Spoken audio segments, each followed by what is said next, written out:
Assalamualaikum warahmatullahi wabarakatuh. Saya Miro Nabila, 186 dari kelas 6 akuntansi Shift 2 Malang. Program studi akuntansi Fakultas Ekonomi dan Bisnis Universitas Muhammadiyah Tangerang. Di sini saya akan menjelaskan metodologi penelitian, yaitu ada sistematik usulan penelitian skripsi kuantitatif yang berisi latar belakang masalah dan tinjauan pustaka. Latar belakang masalah yaitu berisi latar belakang masalah, identifikasi masalah, rumusan masalah, dan batasan masalah, tujuan dan manfaat penelitian. Latar belakang masalah yaitu latar belakang yang dimaksud untuk menjelaskan alasan mengapa masalah dalam penelitian ingin diteliti.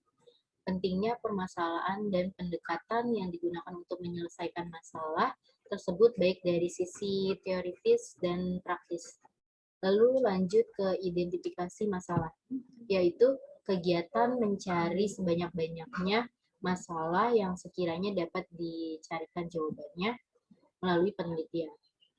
Lalu ada rumusan masalah, yaitu upaya untuk menyatakan secara tersurat pernyataan-pernyataan yang akan dicarikan jawabannya berdasarkan identifikasi dan cakupan masalah yang telah dilakukan. Lalu lanjut ke batasan masalah. Bagian ini berkaitan dengan identifikasi masalah. Jika diidentifikasi mungkin tidak semuanya diteliti, melainkan hanya beberapa saja. Dan dalam banyak tulisan dan pedoman penulisannya tepat menggunakan kalimat tanya. Lalu ada tujuan dan manfaat penelitian yang mengungkapkan sasaran yang hendak dicapai dalam penelitian.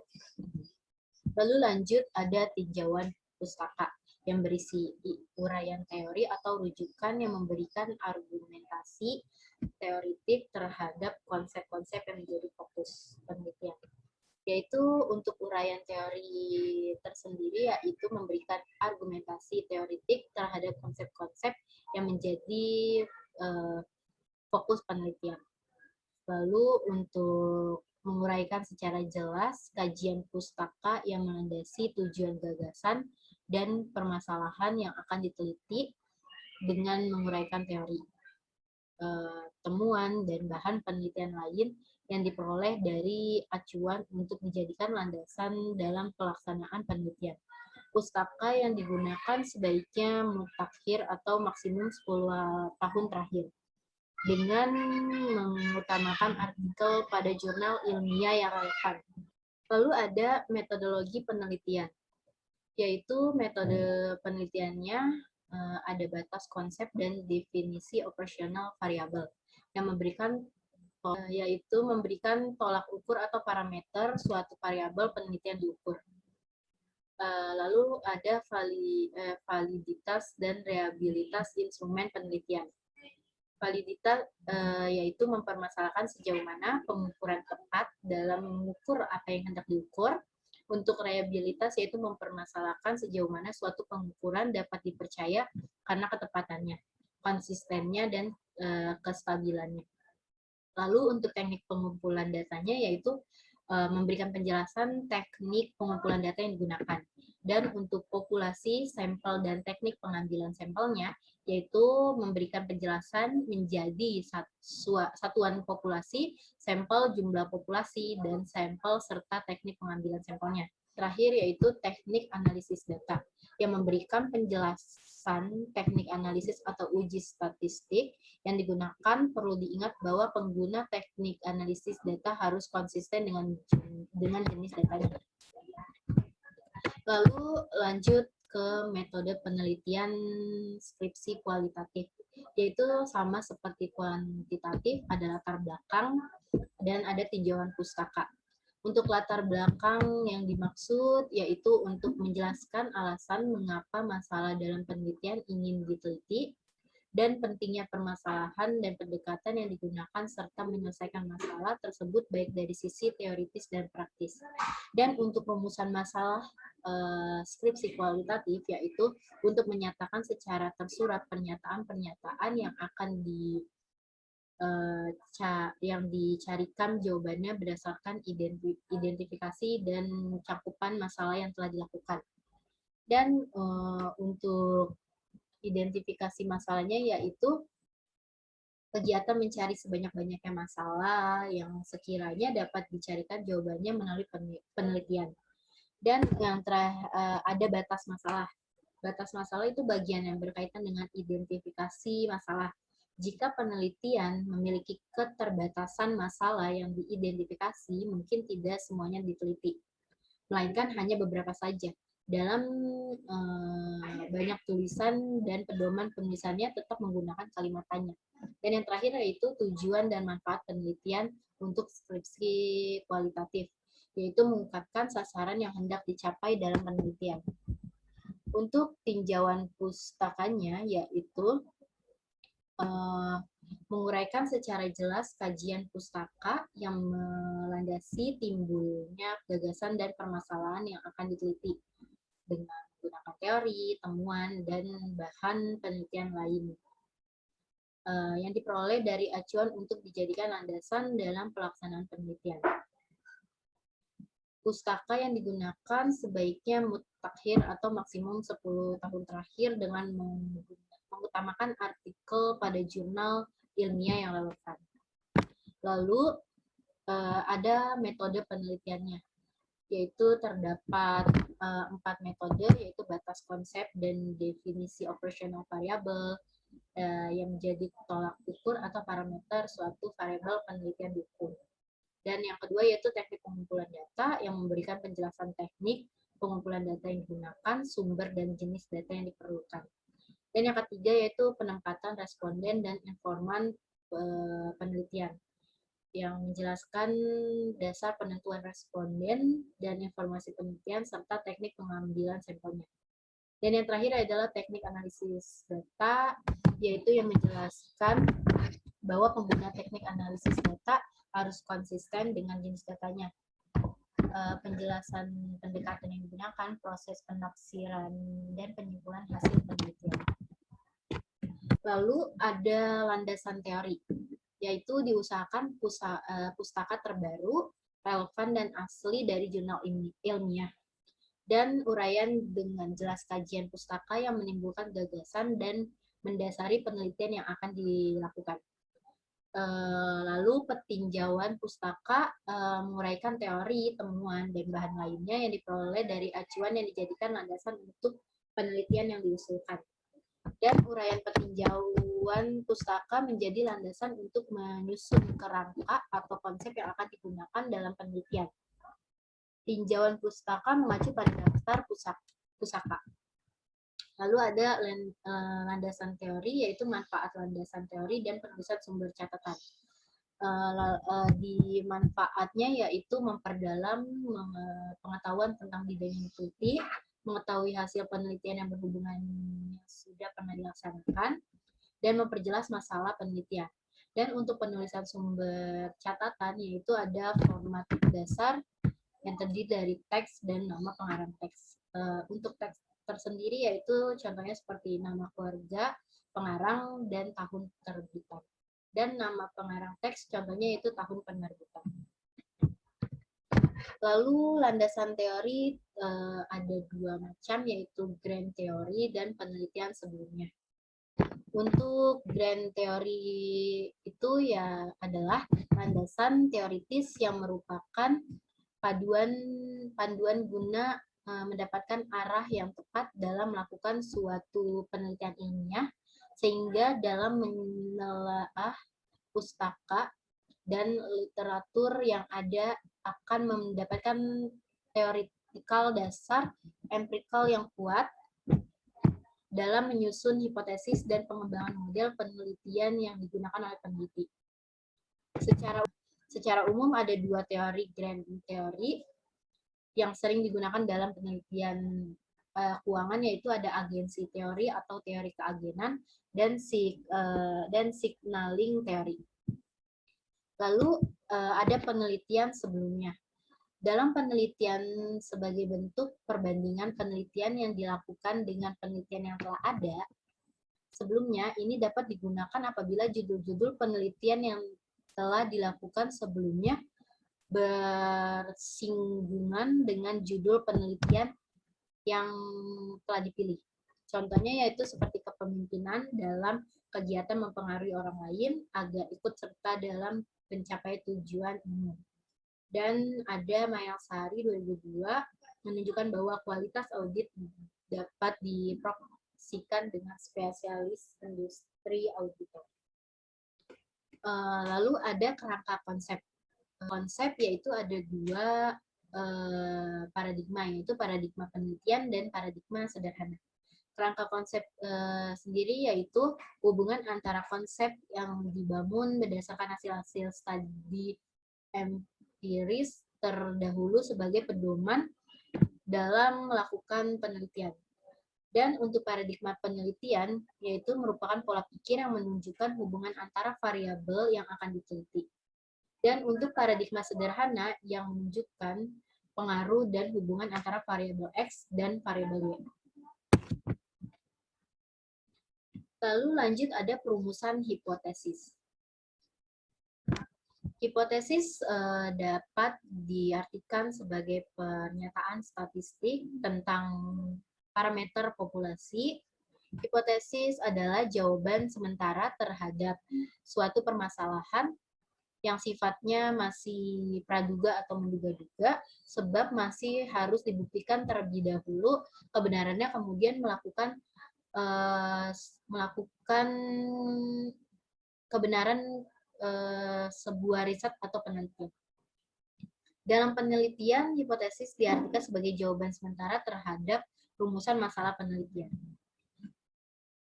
Ada jenis-jenis hipotesis, yaitu hipotesis tanpa arah dan hipotesis berarah.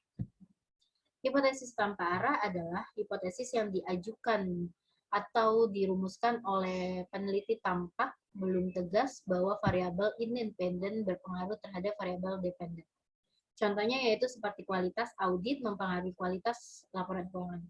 Dan ya untuk hipotesis berarah yaitu hipotesis yang diajukan oleh peneliti di mana peneliti sudah merumuskan dengan tegas yang menyatakan bahwa variabel independen memang sudah diprediksi berpengaruh terhadap variabel dependen. Contohnya yaitu kualitas audit berpengaruh positif pada kualitas laporan keuangan, atau kualitas audit berpengaruh negatif pada kualitas keuangan. Lalu lanjut ada hipotesis statistik. Hipotesis statistik adalah pernyataan atau dugaan mengenai keadaan populasi yang sifatnya masih sementara atau lemah tingkat kebenarannya. Hipotesis statistik bisa terbentuk suatu variabel seperti binomial, Poisson, dan normal atau nilai dari suatu parameter seperti mean, varian, standar deviasi, dan proporsi. Untuk parameter populasi atau hasil observasi terhadap keseluruhan individu anggota populasi, yaitu ada mu atau rata-rata untuk menyatakan rata-rata populasi. Lalu ada mu1, mu2, dan mu(n) atau rata-rata yang banyak sampelnya, dan sigma atau penjumlahan. Dari parameter populasi, kita lanjut ke reduksi. Setelah kita reduksi, lalu kita ke statistik ukur sampel, lalu membuat generalisasi atau penguji hipotesis statistik. Dalam statistik dan penelitian terdapat dua macam hipotesis, yaitu hipotesis nol dan alternatif.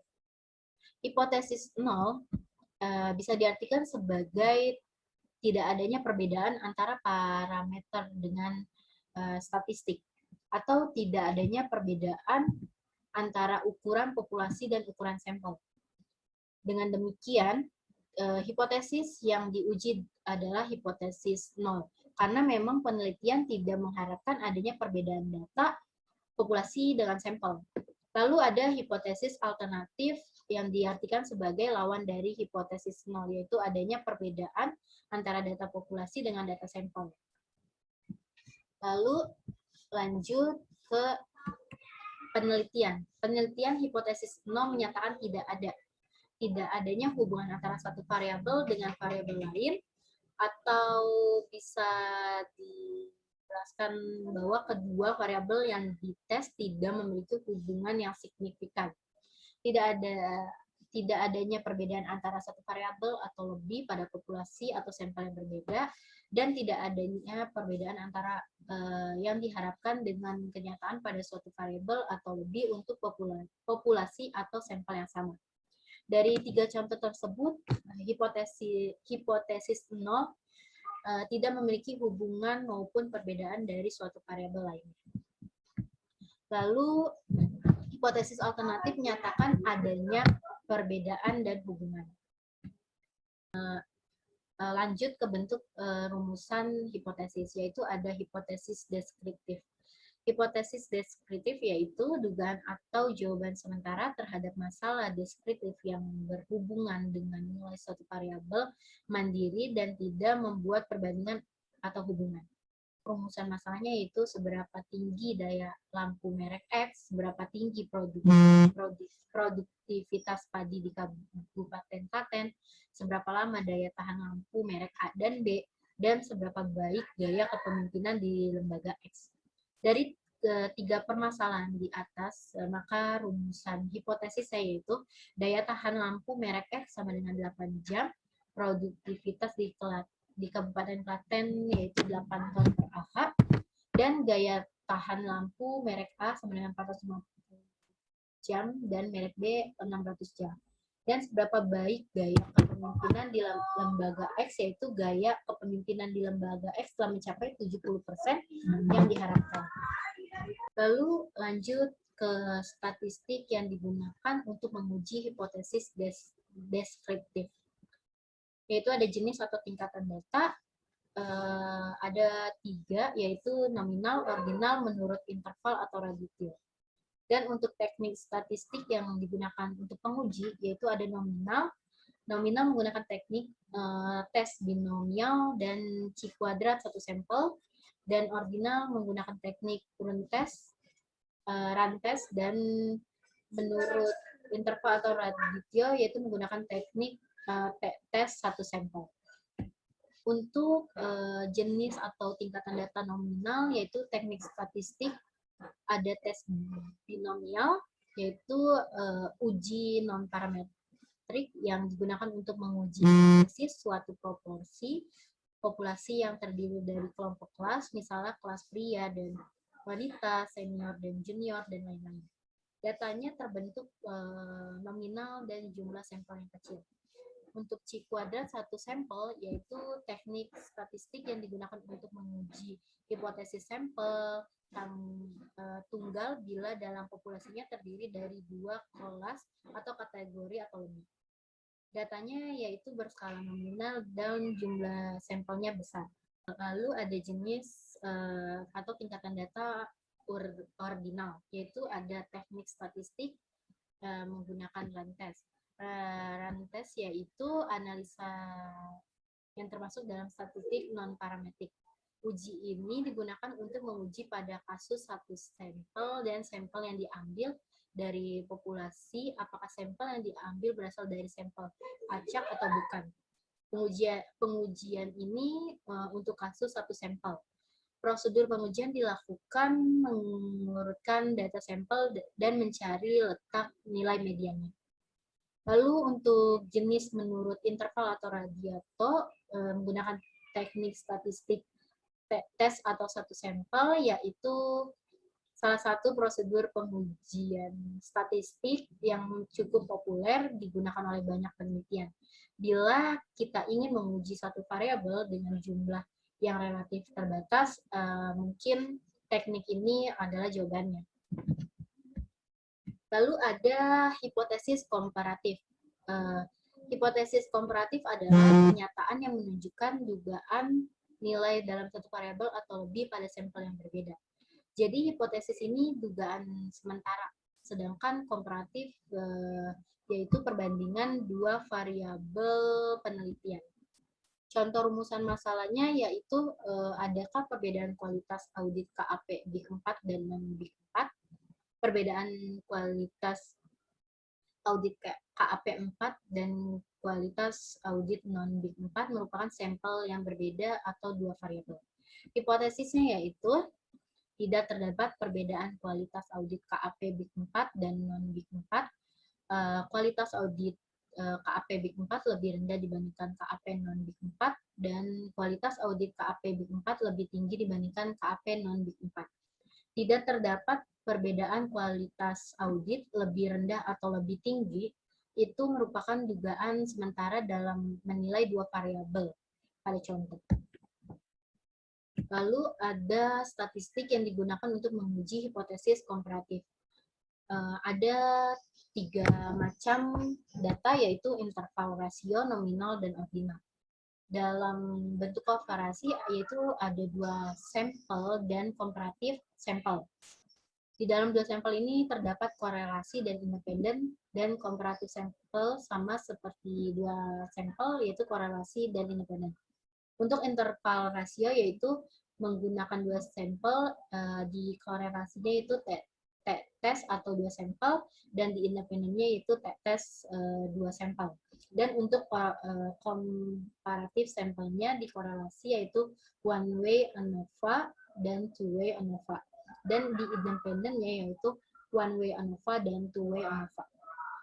Dan untuk nominal di 2 sampel di korelasinya yaitu MC-Neymar, dan di independennya yaitu Fisher-Exart dan C-Quadrat 2 sampel. Dan untuk kooperatif sampelnya yaitu di korelasinya yaitu C-Quadrat 4 sampel dan Cochrane-Key. Dan independennya yaitu T-Quadrat 4 sampel. Dan untuk ordinal di 2 sampel yaitu test dan will consummated file. Dan independennya itu median test, mean linear test, dan Kolmogorov, Smirnov, Walford. Dan untuk komparatif sampelnya yaitu ada Friedman, two-way ANOVA, dan median extension atau Kurkaus one-way ANOVA. Lalu lanjut ada hipotesis hubungan atau asosiatif. Hipotesis asosiatif adalah suatu pernyataan yang menunjukkan dugaan tentang hubungan antara dua variabel atau lebih. Dalam artian lain, hipotesis asosiatif yaitu dugaan tentang adanya hubungan antar variabel dan menimbulkan pertanyaan yang akan diuji. Contoh rumusan masalahnya yaitu adakah hubungan antara gaya kepemimpinan dengan efektivitas kerja. Dalam contoh tersebut, variabel yang digunakan adalah variabel jamak. Variabel pertamanya yaitu gaya kepemimpinan, sedangkan variabel keduanya yaitu efektivitas kerja. Karena rumusan masalah mempertanyakan perihal hubungan antara dua variabel, maka yang digunakan adalah hipotesis asosiatif. Rumusan masalah dan hipotesis nolnya yaitu tidak ada hubungan antara gaya kepemimpinan dan efektivitas kerja. Atau dalam arti tidak ada hubungan antara kedua variabel tersebut seperti tidak berdampak apapun atau tidak mempengaruhi. Lalu ada statistik yang digunakan untuk menguji hipotesis asosiatif. Macam atau tingkatan data masih sama yaitu 3, yaitu ada nominal, ordinal, interval Pareto. Dan ada teknik korelasi yang digunakan. Untuk teknik korelasi yang digunakan nominal yaitu koefisien konvergensi. Teknik korelasi yang digunakan ordinal yaitu ada Spearman rank, yaitu untuk mencari hubungan atau menguji signifikan hipotesis asosiatif bila masing-masing variabel yang dihubungkan terbentuk ordinal.